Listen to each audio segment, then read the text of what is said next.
जय श्री हरि विष्णु। आपका दिन शुभ हो।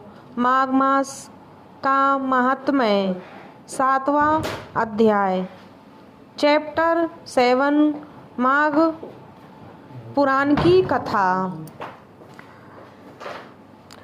चित्रगुप्त ने उन दोनों के कर्मों की आलोचना करके दूतों से कहा कि बड़े भाई कुंडल को घोर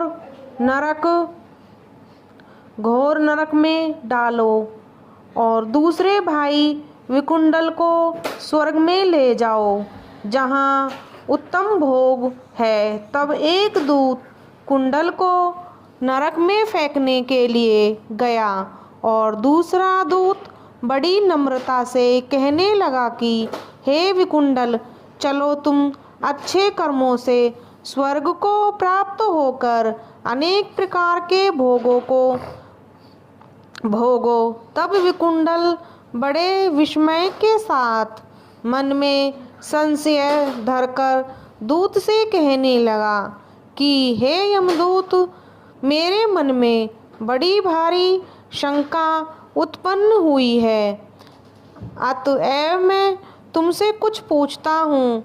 कृपा कर के मेरे प्रश्नों का उत्तर दो। हम दोनों भाई एक ही कुल में जन्मे हैं, एक जैसे ही कर्म करते रहे। दोनों भाइयों ने कभी कोई शुभ कार्य नहीं किया, फिर एक और नरक क्यों और दूसरा स्वर्ग किस कारण को गया है? मैंने अपने स्वर्ग में आने का कोई कारण नहीं देखा। तब यमदूत कहने लगा कि हे विकुंडल, माता पिता, पुत्र पत्नी, भाई बहन से सब संबंध जन्म के कारण होते हैं और जन्म कर्म को भोगने के लिए ही प्राप्त होता है। जिस प्रकार एक वृक्ष पर अनेक पक्षियों का आगमन होता है, उसी तरह इस संसार में पुत्र भाई माता पिता का भी संगम होता है।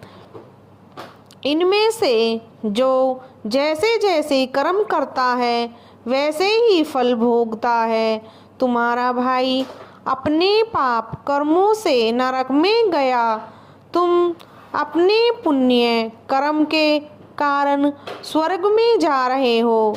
तब विकुंडल ने आश्चर्य से पूछा कि मैंने तो आजन्म कोई